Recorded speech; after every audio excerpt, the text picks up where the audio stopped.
Welcome to Don Bosco in a Year podcast.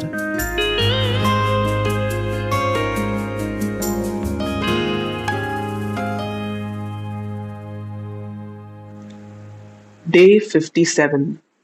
33 Lyre for Pope Pius IX, 1849, the Peter's Pence. This year was very memorable. The war between Piedmont and Austria, begun the previous year, had shaken all Italy. Public schools were suspended. The seminaries, especially those in Turin and Chieri, were closed and occupied by the army. As a consequence, the diocesan clerics had neither teachers nor a place to gather. It was then, to have at least the consolation of doing what we could to mitigate these public calamities, we rented the whole of the Pinardi house. The tenants screamed. They threatened me, my mother, even the proprietor. Though great financial sacrifices had to be made, we still succeeded in getting possession of the whole building. Thus, that den of iniquity, which for 20 years had been at the service of Satan, was at our disposal. It embraced the whole site, which now forms the courtyard between the Church of Mary Help of Christians and the house behind it. In this way, we were able to increase our classes, to extend the chapel, and double our playground space. The number of young men rose to 30, but the main aim, as in fact happened, was to be able to gather together the diocesan seminarians. We can say that our oratory house for almost 20 years became the diocesan seminary. Towards the end of 1848, political events forced the Holy Father Pius IX to flee Rome and seek refuge at Gaeta. This great pontiff had already shown us many times his customary kindness. When the rumor got about that he was in financial straits, a collection was taken up in Turin. It was called Peter's Pence. A committee composed of Dr. Canon Francis Valinotti and Marquis Gustavo Cavour came to the oratory. Our collection amounted to 35 francs. It was a small sum, which we tried to make a bit more acceptable to the Holy Father with a message that pleased him very much. The Pope expressed his pleasure in a letter to Cardinal Antonucci, at that time nuncio in Turin and now Archbishop of Ancona. He asked the nuncio to convey to us how much consolation he received from our offering, but even more from the sentiments accompanying it.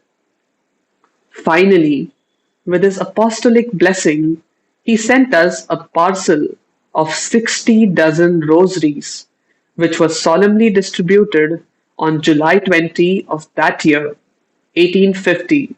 The growing number of youngsters among the attending the oratories made it necessary to consider opening another center. This was the Holy Guardian Angel Oratory in Vanciglia, near the place where, especially through the work of Marchioness Barolo, the Church of St. Julia was later built. Father John Cockis had some years previously established that oratory with a scope somewhat like ours.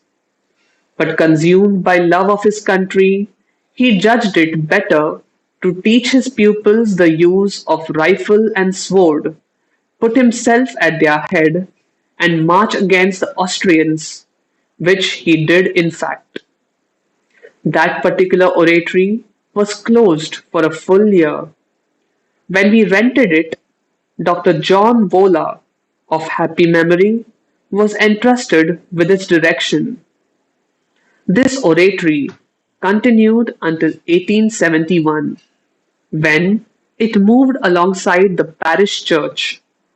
Marchioness Barolo left a legacy for this need, on condition that the boys' centre and the chapel be attached to the parish as has been done. A solemn visit was paid to the oratory at that time by a committee of deputies and others appointed by the Ministry of the Interior, who came to honor us with their presence. They inspected the whole place, talking to everyone in a friendly way. They then made a full report to the Chamber of Deputies. This report was the subject of long and lively debate, as many be seen in the Gazzetta Piemontese of 26 March 1850. The Chamber of Deputies gave a grant of 300 francs to our boys. Urbano Ratazzi, who was the Minister of the Interior, designated a sum of 2,000 francs for us. The documents may be consulted.